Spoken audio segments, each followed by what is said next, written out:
बाबा कहते हो यही बच्चे मेरे ताज तुम्ही, नैन के नूर लाडलो मेरी आवाज तुम्ही, मेरी दुनिया में तेरे दम से उजाला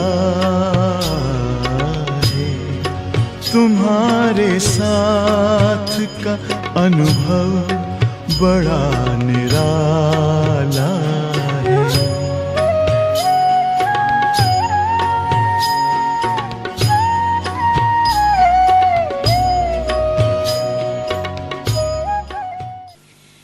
तो हम दिल्ली में रहते थे ना, पता नहीं आपने सुना है, रिपीट कर लेती हूँ। तो दिल्ली में हमारा एक जगह पर म्यूज़ियम था, उसमें एक मंदिर था साथ में, वो था बुद्धू माता, नाम बुद्धू या मधु मतलब ऐसा कुछ था। और उसको भोग क्या लगता था, ये कच्चा दलिया होता है ना, दलिया आपने देखा है होगा ना, जो गेहूं का दलिया नहीं बनता है, बीमार होते हैं तो दलिया खाते हैं, तो वो जो सूखा दलिया होता था ना, उसका ही भोग लगता था उसको, और कुछ नहीं, उसका भोग लगता था। और दलिया के ऊपर कोई वो पानी आके डालते हैं ना मूर्ति के ऊपर ऐसे वैसे, तो वो दलिया के ऊपर पड़ता था तो दलिया गीला हो जाता था, तो बांस होंगी ना उसकी, तो सफाई भी कम होती थी। उसका जो सफाई करने वाला क्या होता है, पंडित होता है क्या, जो भी होता है सेवादारी, वो बड़ा सुस्त था, सफाई नहीं करता था। तो हम एक बारी गए, हमने कहा ये दलिया का भोग कैसे लगता है, तो कहा ये बुजुर्ग माता है इसलिए उसको दलिया का भोग लगता है।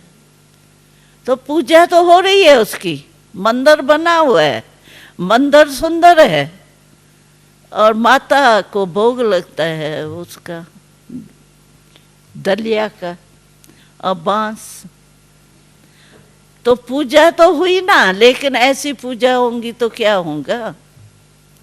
और वहाँ मंदिरों में जाओ, बड़े बड़े मंदिरों में, श्रीनाथ में जाओ, श्रीनाथ में उसकी जो तिलक लगता है ना कैंसर का, तो कैंसर का तिलक सोने की वो जो क्या होती है पीसने की चक्की होती है ना, पत्थर की चक्की आपने देखी है, आजकल तो बिजली के सारे निकल गए, लेकिन इंडिया में पत्थर की वो चक्की होती है।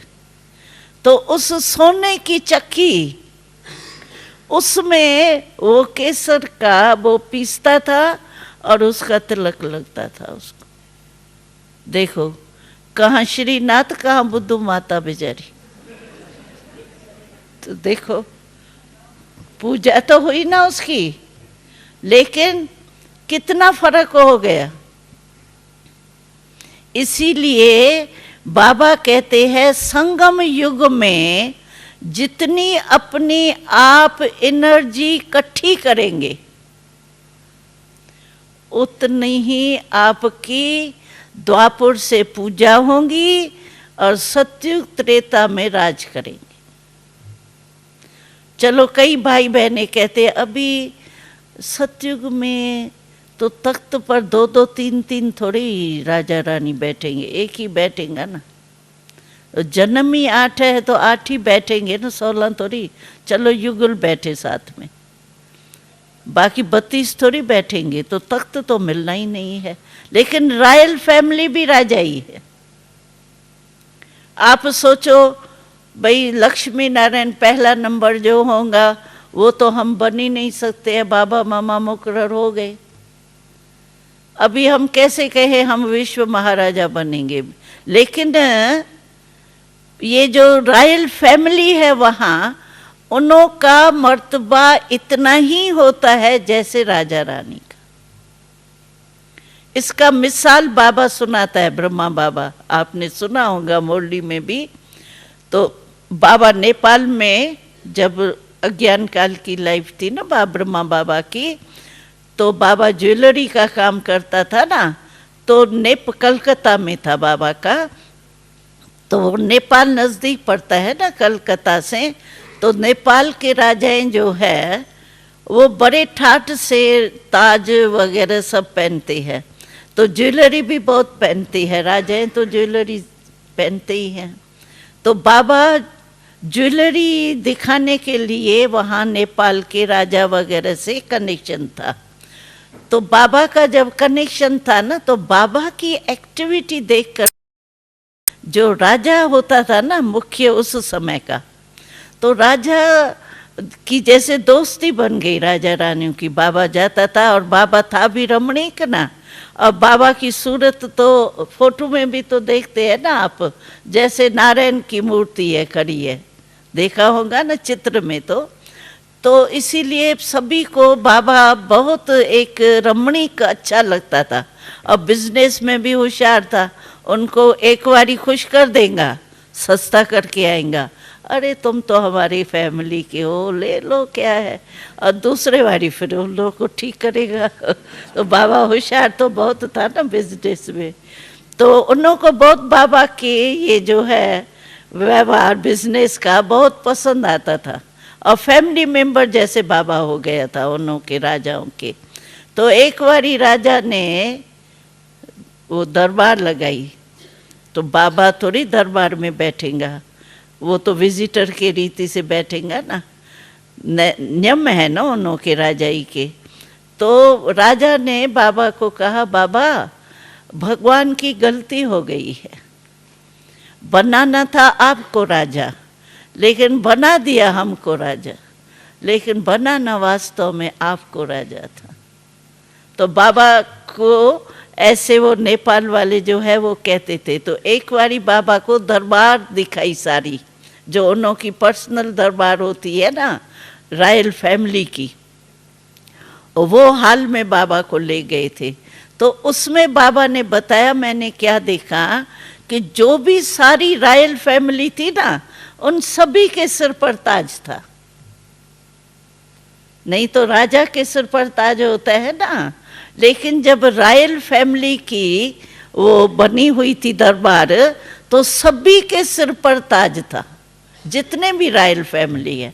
तो अभी अंत में नेपाल में सभी के सिर पर ताज होगा, तो हमारे सिर पर सतयुग में तो ताज बहुत फालतू पड़े होंगे तो हमारे सिर पर भी ताज होगा, यानी रॉयल फैमिली का भी सतयुग में इतना ही महत्व होगा। इसीलिए हम भले तक तो नहीं भी मिले ना, कोई हर्जा नहीं, लेकिन रॉयल फैमिली में अगर आप आ गए तो भी आपका वही मर्तबा होगा जितना राजा रानी का।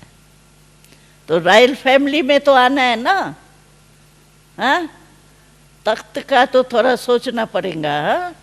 परंतु रॉयल फैमिली में तो आ सकते हैं ना, फर्स्ट जन्म में भी आ सकते हैं, सेकंड में भी आ सकते हैं, थर्ड में भी आ सकते हैं, 8 में से कोई ना कोई में तो आ सकते हैं ना।